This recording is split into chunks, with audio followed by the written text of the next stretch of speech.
یعنی جہاں تک ہو سکے بجا لاؤ، اور جب میں تمہیں کسی کام سے منع کروں تو اسے چھوڑ دو۔ تو یہاں بھی اللہ تعالیٰ اللہ کے رسول فرماتے ہیں کہ جہاں تک ہو سکے یعنی پوری کوشش کرو، اپنی ایمانداری پوری کوشش کرو اس کو پورا کرنے کی، کیونکہ اللہ تبارک و تعالیٰ نے کسی جان کو بھی اتنا ایسا حکم کوئی دیا نہیں جس پہ وہ اس کو کوئی مشکل پیش آتی ہو۔ وَإِذَا قُلْتُمْ فَاعْدِلُوا وَلَوْ كَانَ ذُو قُرْبَىٰ، اور اگر پھر یہ ہے کہ اگر تمہیں کسی مقدمے کا فیصلہ کرنا پڑے تو پھر عدل انصاف کے ساتھ فیصلہ کرو، چاہے وہ شخص جس کا تم انصاف بات کہنے سے یا انصاف کے ساتھ فیصلہ کرنے سے نقصان پہنچ رہا ہو، وہ تمہارے رشتہ دار ہی کیوں نہ ہو، کیونکہ نا انصافی کو تو اللہ تبارک و تعالیٰ نے حرام قرار دیا ہے۔ یا ایھا الذین آمنوا کونوا قوامین للہ شہداء بالقسط، سورہ مائدہ میں پڑھ چکے ہیں، ایمان والو اللہ کی خاطر خوب قائم رہنے والوں، صاحب کے ساتھ گواہی دینے والے بن جاؤ۔ ولا یجرمنکم شنآن قوم علی الا تعدلوا، اور کسی قوم کی دشمنی تمہیں ہرگز بات کو مجرم نہ بنا دے کہ تم عدل نہ کرو، اعدلوا عدل کرو،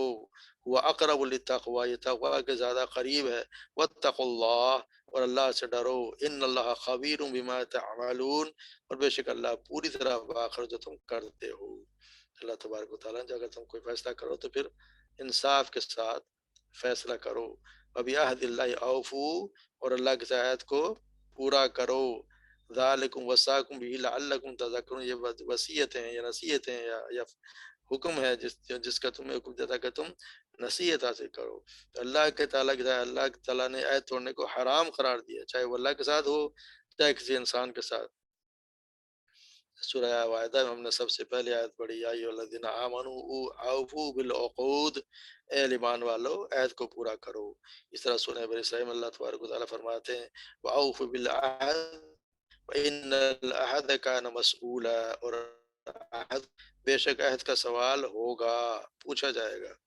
اس طرح اللہ تبارک اللہ سورہ رعد میں فرماتے ہیں افمن یعلم انما انزل الیک من ربک الحق کمن هو اعمی، پھر کیا وہ شخص جو جانتا ہے کہ بے شک جو تیرے رب کی طرح جانب سے تیری طرف اتارا گیا وہی حق ہے، اس شخص کی طرح ہے جو اندھا ہے۔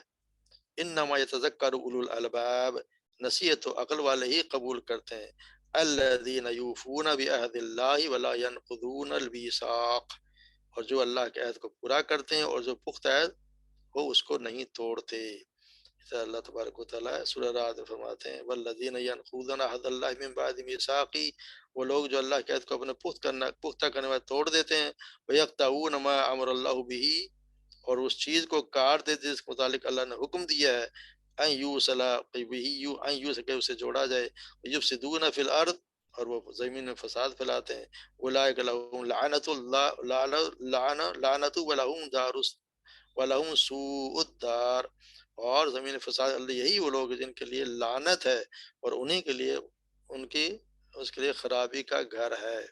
تو اللہ تبارک و تعالیٰ نے یہاں کی کہ اللہ کا جو بھی عہد پورا کرو، چاہے انسان کے ساتھ ہو یا اللہ کے ساتھ، اللہ کے ساتھ پورا کرنے کا مطلب یہ ہے کہ اللہ تعالیٰ کی جو ہم نے عہد کیا ہے کہ تیری ہی عبادت کریں گے اور تیرا ہی حکم مانیں گے، تو اس کو پورا اترنے کی پوری کوشش کرنی چاہیے۔ پھر اللہ تبارک و تعالیٰ کریں وَأَنَّ هَذَا صِرَاطِي مُسْتَقِيمًا فَاتَّبِعُوهُ، اور پھر یہ کہ بے شک یہی میرا سیدھا راستہ ہے، بس اسی پر چلو، اسی کی پیروی کرو، وَلَا تَتَّبِعُوا، اور نہ تم دوسرے راستوں پہ چلو، تَتَّبِعُوا السُّبُلَ، دوسرے راستوں سے تَتَفَرَّقَ بِكُمْ عَنْ سَبِيلِهِ، وہ تمہیں الگ کر دیں گے یا تمہیں بانٹ دیں گے، راستے سے جدا کر دیں گے، جس پہ میرے راستے ہیں، ایک ہی راستہ ہے اس سے تمہیں جدا کر دیں گے۔ اللہ تبارک و تعالیٰ نے اللہ تعالیٰ کو بندوں کو حکم دیا کہ دین اسلام پر چلے، کیونکہ اللہ تعالیٰ کے احکام پر چلنا ہی صراط مستقیم پر چلنا ہے، اسلام ہی اللہ کا سیدھا راستہ ہے، جو اسلام پر چلتا ہے وہ سمجھو صراط مستقیم ہی پر چلتا ہے، وہ اسلام کو چھوڑ کر کسی دوسرے راستے پر اختیار کرتا ہے تو پھر گمراہ ہو جاتا ہے۔ اللہ تعالیٰ کی عبادت اور اطاعت، اللہ کے تعالیٰ کی توحید اور اس کے دین کو مضبوطی سے پکڑ لینا ہی اصل میں صراط مستقیم ہے۔ جیسے اللہ تعالیٰ کہتے ہیں وَمَنْ يَعْتَصِمْ بِاللَّهِ فَقَدْ هُدِيَ إِلَىٰ صِرَاطٍ مُسْتَقِيمٍ، سورہ آل عمران میں ہوتے ہیں جو شخص اللہ کو مضبوطی سے پکڑ لے، اللہ کے دین کو مضبوطی سے پکڑ لے تو یقیناً اسے سیدھے راستے کی طرف ہدایت دی گئی۔ اللہ تبارک و تعالیٰ ان اللہ ہوا ربی و ربکم فاعبدوہ ھذا صراط مستقیم، بے شک اللہ ہی میرا رب اور تمہارا رب، بس اسی کی عبادت کرو، یہی سیدھا راستہ ہے۔ صراط مستقیم اللہ تعالیٰ کا راستہ ہے، اس کو حاصل کرنے کے لیے کیا ہے اس کو حاصل کس طرح کیا تھا؟ اللہ تبارک و تعالیٰ نے فرمایا اللہ کے رسول کی پیروی، رسول اللہ صلی اللہ علیہ وسلم کی پیروی ضروری ہے. جو اللہ کے رسول کی پیروی کرے گا اس کو یہ امید ہے کہ اللہ صراط مستقیم پر ہی وہ پھر چلے گا. اس طرح کہ اللہ تبارک و تعالیٰ خود چھوڑا ہے سورہ شورا میں فرماتے ہیں وَإِنَّكَ لَتَهْدِي إِلَىٰ صِرَاطٍ مستقیم، اور بلا شبہ تو یقیناً سیدھے راستے کی طرف رہنمائی کرتا ہے. صراط اللہ الذی لہ ما فی السماوات و ما فی الارض، اس کے اللہ کے راستے جو کچھ آسمانوں اور زمین، جو کچھ آسمانوں میں اور جو کچھ زمین میں اسی کا ہے. الا الی اللہ تصیر الامور، سن لو تمام معاملات اللہ ہی کی طرف لوٹتے ہیں. اور پھر اللہ تعالیٰ کو فرماتے ہیں سورہ زخرف میں واتبعونی، میں اور میرے پیچھے چلو، یعنی اللہ تعالیٰ کے رسول کی طرف فرمایا واتبعونی، میرے پیچھے چلو، ھذا صراط مستقیم، یہ سیدھا راستہ ہے. اللہ تبارک و تعالیٰ فرماتے ہیں لقد کان لکم فی رسول اللہ اسوۃ حسنہ، اور بلا شبہ یقیناً تم اللہ کے رسول میں ہمیشہ سے اچھا نمونہ ہے. لمن کان یرجو اللہ والیوم الآخرہ، اور جو اس کے لیے جو اللہ اور یوم آخرت پہ امید رکھتا ہو، وذکر اللہ کثیرا، اور جو اللہ کو بہت زیادہ یاد کرتا ہو، تو اس کے لیے اللہ کے رسول یا اسول حسنہ حسنہ ہے، وہی ایک اچھا نمونہ جس کی پیروی کرنی ضروری ہے. اور پھر اللہ کا راستہ سیدھا راستہ کیا تھا؟ اللہ سیدنا عبداللہ بن مسعود کہتے ہیں کہ آپ صلی اللہ علیہ وسلم نے ایک اپنے دست مبارک سے ایک خط کھینچا، یعنی ایک لائن کھینچی اور فرمایا یہ اللہ کا سیدھا راستہ ہے. پھر اس کے دائیں اور بائیں انہوں نے اور بہت سے خط کھینچے، پھر فرمایا یہ ایسے راستے ان میں سے ہر ایک پر شیطان ہے اور اسی کی طرف دعوت دے رہا ہے. پھر آپ نے یہ آیت پڑھی وَأَنَّ هَذَا صِرَاطِي مُسْتَقِيمًا فَاتَّبِعُوهُ وَلَا تَتَّبِعُوا السُّبُلَ وَتَفَرَّقَ بِكُمْ عَنْ سَبِيلِهِ. یہ جو آیت ابھی ہم پڑھ رہے ہیں اس کو پڑھا ہے. اسی طرح اللہ تبارک آپ صلی اللہ علیہ وسلم نے پھر اس کو بہت ہی واضح طور پر بیان کیا ہے کہ آپ نے فرمایا اللہ تعالیٰ نے صراط مستقیم کی مثال اس طرح بیان کی جیسے ایک راستے کے دونوں طرف دو دیواریں ہوں، یعنی راستہ اور کے دونوں طرف دیواریں ہوں، دونوں دیواروں میں کھلے ہوئے دروازے ہوں، دروازوں پر لٹکتے ہوئے پردے ہوں، راستے کے دروازے پہ ایک دعوت دینے والے دعوت دے رہا ہو کہ اے لوگو آؤ سب کے سب صراط مستقیم میں داخل ہو جاؤ، اور الگ الگ راستے اختیار نہ کرو. اور ایک دعوت دینے والا راستے کے درمیان میں بھی دعوت دیتا ہے. جب کوئی انسان اس میں سے کسی دروازے کو کھولنے کا ارادہ کرتا ہے تو وہ کہتا ہے افسوس، ہائے افسوس تجھ پر افسوس، اسے نہ کھولو کیونکہ اگر تو نے اسے کھولا تو اس میں داخل ہو جاؤ گے. پھر آپ صلی اللہ علیہ وسلم نے اس کی مثال کی وضاحت بھی آپ نے کی اور فرمایا راستے سے مراد اسلام ہے، دو دیواروں سے مراد اللہ تبارک و تعالیٰ کی مقرر کردہ حدود ہیں، کھلے دروازوں سے مراد وہ امور ہیں جنہیں اللہ تعالیٰ نے حرام قرار دیا ہے، راستے کے کنارے کے دائی سے مراد کتاب اللہ ہے، اور راستے کے وسط میں جو دعوت دینے والا اس کے سے مراد وہ وائد، یعنی اس کا ضمیر جو ہر انسان کے دل میں ہے. تو یہ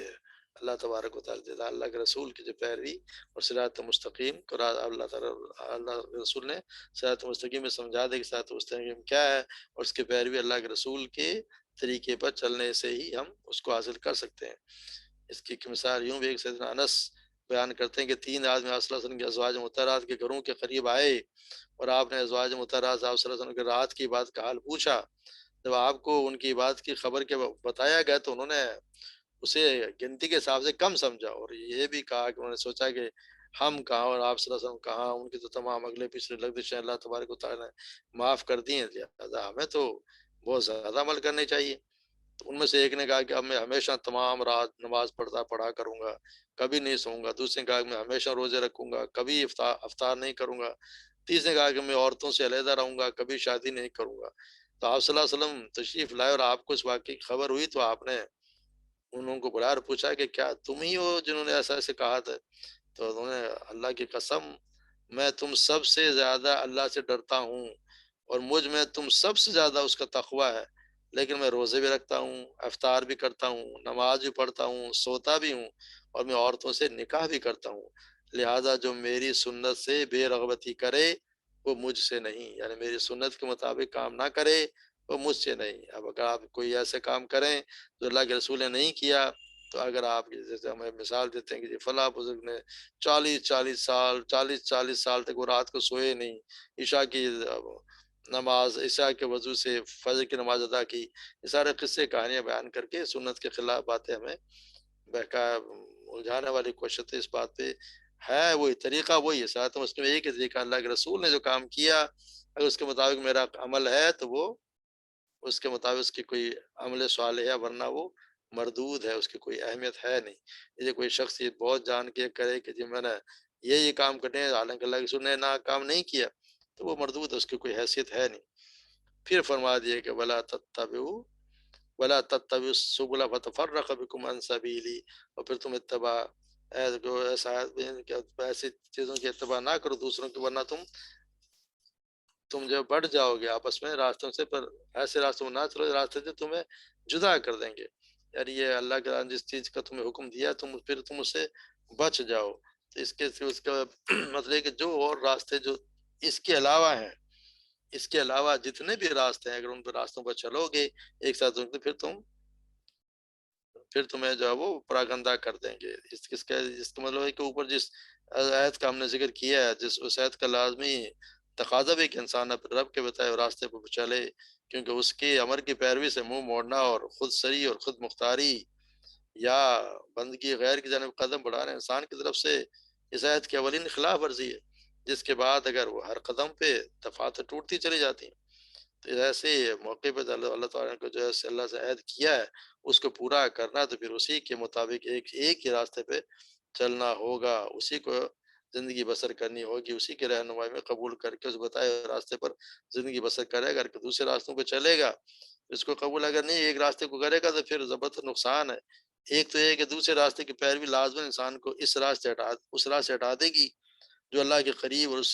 اللہ کے قرب اور اس کی رضا تک پہنچنے کے ایک راہ ہے، ایک راستہ جس سے آپ اللہ کا قرب حاصل کر سکتے ہیں، اس کی رضا حاصل کر سکتے ہیں، وہ صراط مستقیم ہی ہے۔ اگر دوسرے راستے اپنائیں گے تو پھر اس راستے سے ہٹتے بے شمار جیسا ہم نے پڑھا پگ ڈنڈیاں ہیں، جس پر ایک ڈار طرف بھٹک کر آپ پوری انسانیت پراگندہ ہو جاتی ہے، یعنی کہ پھر آپ اسی پہ چلیں گے، پھر تمہارا انجام بھی اسی پہ ہوتا ہے۔ اسی لیے ہے کہ اس دوسرے راستے پہ نہ چلے گا تمہیں اس کے راستے سے ہٹا کر پراگندہ کر دیں گے، یعنی تمہیں خوار کر دیں گے۔ اسی لیے ایک ہی راستے پہ چلو، وَأَنَّ هَٰذَا صِرَاطِي مُسْتَقِيمًا فَاتَّبِعُوهُ، اسی راستے پہ چلو جس کی پیروی کرنے کا حکم تمہیں دیا گیا ہے۔ ثم آتینا، پھر بتایا ثم آتینا موسیٰ الکتاب تماما علی الذی احسن تفصیلا لکل شیء وہدی ورحمۃ لعلہم بلقاء ربہم یؤمنون، یعنی کہ پھر ہم نے موسیٰ کو کتاب عطا کی جو بھلائی کی روش اختیار کرنے والی اور انسان پر نعمت کی تکمیل اور ہر ضروری چیز تفصیل اور سراسر ہدایت اور رحمت تھی، یعنی اس لیے کہ بنی اسرائیل کو دی گئی تھی کہ شاید لوگ اپنے رب کی ملاقات پر ایمان لے آئیں، یعنی رب سے ملاقات، یعنی ان کو بھی سمجھایا گیا تھا کہ ان کو یہاں پہ دیکھیں رب سے ملاقات پر ایمان لانے سے مراد یعنی یہ ہے کہ اپنے آپ کو اللہ کے سامنے جواب دہ سمجھنا اور ذمہ دارانہ زندگی بسر کرنا ہے۔ اللہ کے انسان کے ساتھ کے ذہن میں یہ ہو کہ ہاں میں نے اللہ کو جواب دینا ہے، تو پھر وہ ذمہ داری سے زندگی گزارے گا۔ تو یہ رب کے ملاقات پر ایمان یہ ہے۔ یہاں پہ جو فرمایا اس کے دو مطلب ہوتے دیکھیے کہ خود بنی اسرائیل میں اس کتاب کی حکیمانہ تعلیمات سے ذمہ داری کا احساس پیدا ہو جائے، اللہ تعالیٰ کہتے ہیں ہم نے ان کو ایک کتاب دی جس میں ہدایت بھی اور رحمت بھی ہے، تو پھر اس سے ان کی ذمہ داری کا احساس بیدار ہو جائے۔ یا پھر دوسرے یہ کہ عام لوگ اس اعلیٰ درجے کے اگر نظام میں زندگی کا مطالعہ کریں اور ان کے ایسا نظام زندگی ہو جائے جو اس پہ عمل کریں، تو پھر اس نعمت ہدایت اور رحمت کے اثرات دیکھ کر لوگ محسوس کر لیں کہ انکار آخرت کی غیر ذمہ دارانہ زندگی کے مقابلے میں یہ زندگی ہر اعتبار سے بہتر ہے، جو اگر اقرار آخرت کی بنیاد پر جو ذمہ دارہ طریقے سے زندگی بسر کی جاتی ہے وہ بہتر ہے، تو پھر اس سے ہو سکتا ہے کہ پھر وہ ان کو بھی انکار سے ایمان کی طرف کھینچ لائے، ان کو بھی ایک دن میں بات آ سکتی ہے کہ یہ زندگی بہتر ہے، تو اللہ تبارک و تعالیٰ ہو سکتا ہے اس سے ہدایت دے دے۔ تو اللہ تبارک و تعالیٰ ہمیں ان باتوں پہ عمل کرنے کی توفیق عطا فرمائے۔ جو چیزیں اللہ تبارک و تعالیٰ نے حرام قرار دی ہیں، جو اللہ نے حرام قرار دی ہیں، ہمیں ان سے بچا کے ہی رکھے۔ جو اللہ تعالیٰ نے جنہیں احکامات دیے ہیں ان پہ عمل کرنے کی توفیق عطا فرمائے، اور جو ہم سے گناہ ہوتے ہیں اللہ تبارک و تعالیٰ انہیں معاف فرمائے اور اپنے فضل و کرم فرمائے اور ہم سے راضی ہو جائے۔ وآخر دعوانا الحمدللہ رب العالمین۔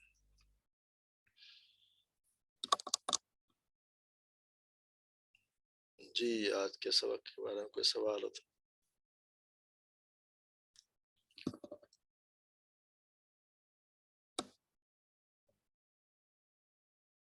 چلیں ٹھیک ہے، اچھی بات ہے، باقی انشاءاللہ خیر۔ سبحانک اللہم وبحمدک نشہد ان لا الہ الا انت نستغفرک ونتوب الیک۔ السلام علیکم ورحمۃ اللہ وبرکاتہ۔